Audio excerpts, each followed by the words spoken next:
Breaking news చూస్తున్నాం. Heritage సంస్థకు చెందినటువంటి కీలకమైనటువంటి డాక్యుమెంట్లను సిట్ అధికారులు ఈరోజు తగలబెట్టారు. తాడేపల్లిలో ఉన్నటువంటి సిట్ కార్యాలయం బయట కొంతమంది సిఐడి అధికారులు ఈ హెరిటేజ్కి సంబంధించినటువంటి కీలకమైనటువంటి పత్రాలను అలాగే కీలకమైనటువంటి ఆధారాలను కూడా తగలబెట్టారు. సిట్ అధికారి సిట్ అధినేత రఘురామరెడ్డి ఆదేశాల మేరకే ఈ డాక్యుమెంట్స్ను కూడా తగలబెట్టామంటూ కూడా సిట్ అధికారులు అయితే తెలుపుతున్నట్లుగా అక్కడ స్థానికులైతే మనకి సమాచారం అందజేస్తూ ఉన్నారు. ఈ హెరిటేజ్కి సంబంధించినటువంటి కీలకమైనటువంటి డాక్యుమెంట్లని దొడ్డిదారిన ఈ సిఐడి అధికారులు గతంలో సంపాదించారు. అదే డాక్యుమెంట్లతో కొన్ని కేసులలో అటు చంద్రబాబు గారిని అలాగే ఇటు లోకేష్ గారిని కూడా ప్రశ్నించారు. అయితే ఇప్పుడు ఆంధ్రప్రదేశ్లో అధికార మార్పిడి జరగబోతుందని అధికారులు భావించారు.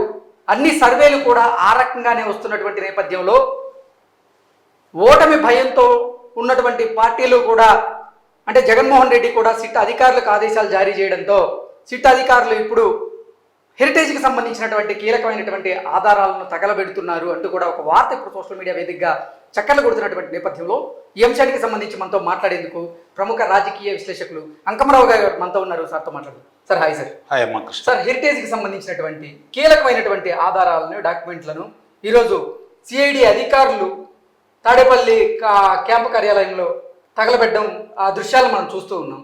ఏంటి సార్, ఎందుకు హెరిటేజ్కి సంబంధించినటువంటి డాక్యుమెంట్లు ఇప్పుడు సిట్ అధికారులు తగలబెట్టాల్సినటువంటి పరిస్థితి వచ్చింది అంటే ఏం చెప్తారు? అంటే గతంలోనే లోకేష్ బాబు గారు దీని గురించి చాలా వివరంగా చెప్పడం కూడా జరిగింది. మా వ్యక్తిగతానికి సంబంధించినటువంటి ఇన్కమ్ ట్యాక్స్ సంబంధించినటువంటి ఆదాయ పన్ను శాఖకు సంబంధించినటువంటి పత్రాలు మీకు ఎలా వచ్చాయి, దీని గురించి మాకు వివరణ ఇవ్వండి అంటే ఆ రోజే వాళ్ళకి నక్కిలి కనబడ్డాయి.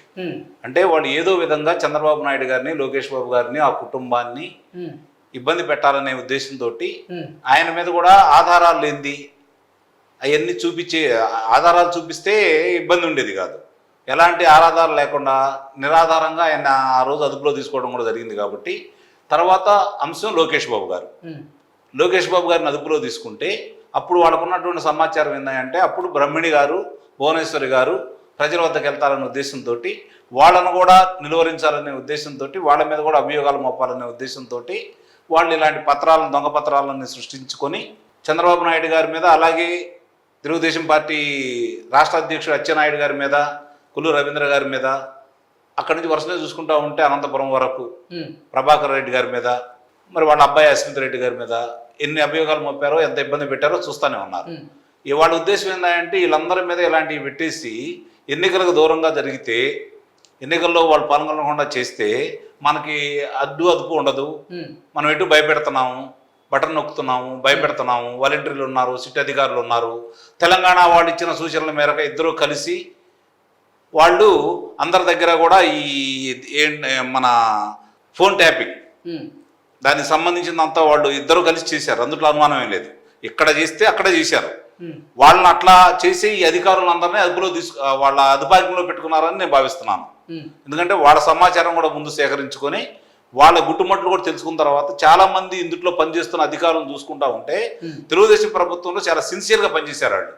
వాళ్ళ మీద ఎలాంటి అభియోగాలు లేవు.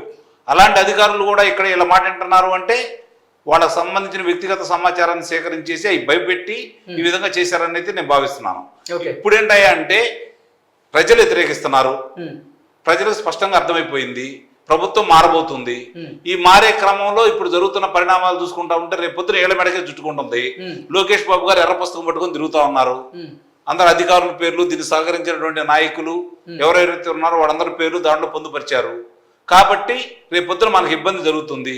తెలంగాణలో బయటపడిపోయినాయి కాబట్టి వీటన్నిటిని లేకుండా చేయాలని చెప్పి ఈరోజు దహనం చేశారు. ఇక మిగిలి ఇది ప్రత్యక్షంగా ఇది కనపడతా ఉంది. కనపడి ఇంకెన్ని చేస్తున్నారో చూడాలి. అసలు ఈ తగలబెడుతున్నటువంటి డాక్యుమెంట్స్ ఏదైతే ఉన్నాయో ఆ డాక్యుమెంట్స్ లో ఏముండొచ్చు అంటే ఏం చెప్తారు? అంటే పోయినసారి వాళ్ళని ఏదో ఇబ్బంది పెట్టాలని చెప్పని దొంగ డాక్యుమెంట్ సృష్టించారు. కొన్ని అందుట్లో నిజం ఉండొచ్చు, మిగిలిన దొంగ డాక్యుమెంట్ సృష్టించారు. రేపు పొద్దున అధికార మార్పిడి జరిగిన తర్వాత ఆ దొంగ డాక్యుమెంట్లను గుర్తిస్తారు కదా, దొంగ పత్రాలను గుర్తిస్తారు కదా, సంబంధం లేని పత్రాలను గుర్తిస్తారు కదా.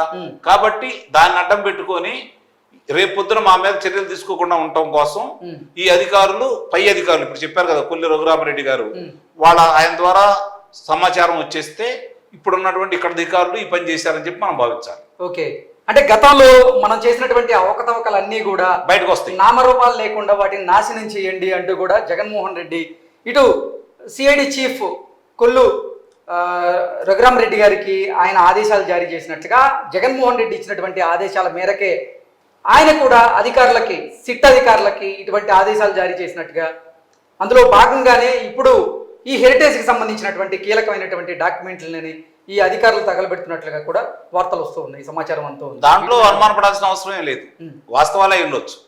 ఎందుకంటే జగన్మోహన్ రెడ్డి గారి ఆదేశాలు లేకుండా ఒక్కళ్ళు కూడా అధికారులు ఎవరు స్వతంత్ర నిర్ణయాలు తీసుకునే పరిస్థితి లేదు.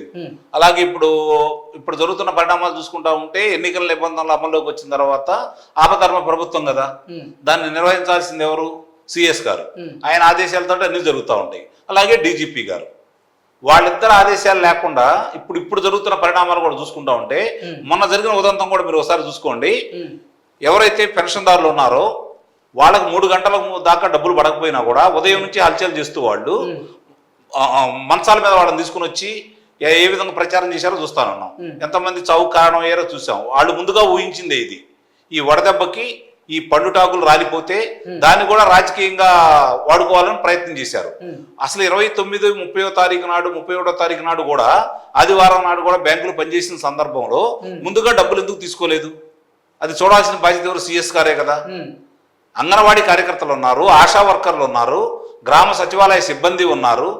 మరి మీరు ఆ రోజు పవన్ కళ్యాణ్ గారి యొక్క చిత్రం విడుదల సందర్భంగా ఒకవేళ వాళ్ళు ఏదైనా బ్లాక్లో అమ్ముతారేమో, లేదన్నా చేస్తారేమో అని చెప్పని ఎంఆర్ఓ కూడా అక్కడ తీసుకెళ్లి కాపలా పెట్టించారు కదా.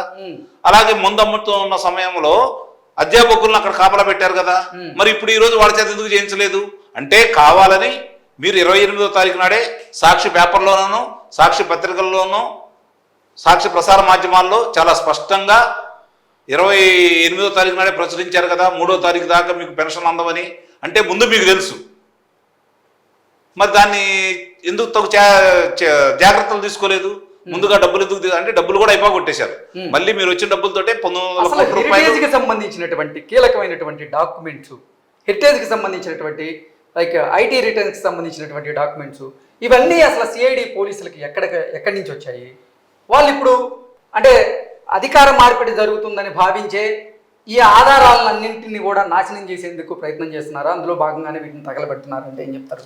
వాస్తవం ఇందానే చెప్పాను కదా నేను. అంటే ఇది ఒకటి ఎందుకు ఇందాక నేను మాట్లాడేటప్పుడు మీరు అడ్డుపడ్డారు. ఏంటంటే ఇవన్నీ జరుగుతున్న కారణాలన్నీ చూపించేసి వాళ్ళు ఇవన్నీ చేయాల్సింది ఎవరు? ఇప్పుడు డాక్యుమెంట్స్ తగలబెట్టిందానికి ఇప్పుడు బాధ్యులు ఎవరు అవుతారు? జగన్మోహన్ రెడ్డి గారు గారు, చీఫ్ సెక్రటరీ గారు అవుతారు, డీజీపీ గారు అవుతారు, సిఐడి వాళ్ళు అవుతారు. అంటే పరిపాలన చేయాల్సింది వీళ్ళే కదా. కాబట్టి నేను అది ఎన్ని ఉదాహరిస్తున్నాను. ఇప్పుడు ఇది అసలు వాళ్ళకి ఎట్లా వచ్చింది అనేది రేపు విచారణలో తేల్తాయి అని చెప్పని ఎక్కడి నుంచి తీసుకొచ్చారనే భయం కొద్ది మాత్రమే ఇలా చేస్తున్నారు. ఆధారాలు లేకుండా చేయాలని వాళ్ళు ప్రయత్నం చేస్తున్నారు. లోకేష్ బాబు గారిని చూసి భయపడుతున్నారు. అధికార మార్పిడి జరిగితేనే వాళ్ళకి అర్థమైపోయింది. అందుట్లో ఎలాంటి సందేహం కూడా ఏమి లేదు. ఘోరాతి ఘోరంగా ఈ ప్రభుత్వం ఓడిపోతుందని చెప్పి వాళ్ళకి సమాచారం ఉండబట్టే, మనకంటే ఎక్కువ సమాచారం ఆ సిట్ అధికారుల దగ్గర ఉంది కాబట్టి వాళ్ళు ఈ పనులు చేస్తున్నారని చెప్పి నిస్సందేహంగా మనం అనుకోవాలి. ఇందుట్లో జగన్మోహన్ రెడ్డి గారా, లేకపోతే సజ్జల రామకృష్ణారెడ్డి గారా, లేకపోతే మంత్రులా, వీళ్ళందరిని తీసి పక్కన పడేద్దాం. అసలు వాళ్ళ గురించి అసలు ప్రస్తావన అక్కర్లేదు మనకి ఇక్కడ. వాళ్ళు చెప్తేనే వీళ్ళు చేస్తారు, అందుట్లో అనుమానం ఏమి లేదు. కానీ రేపు బాధ్యులు ఎవరవుతారు? వాళ్ళు తప్పించుకుంటారు. బాధ్యులు ఎవరవుతారు? అధికారులు అవుతారు. కాబట్టి అధికారులకే మనం ఈరోజు ఈ జరుగుతున్న పరిణామాలన్నీ వాళ్ళ మెడక చుట్టుకుంటాయి. కాబట్టి మీరు అన్నట్టు అసలు ఆ పత్రాలు ఎక్కడి నుంచి వచ్చినాయి? ఆ రోజు లోకేష్ బాబు గారు ప్రశ్నించారు, దానికి ఈ రోజు వరకు సమాధానం లేదు కదా. ఇదే పత్రాలను అడ్డం పెట్టుకొని ఆ రోజు విచారణలో భాగంగా లోకేష్ గారిని కూడా ప్రశ్నించారు.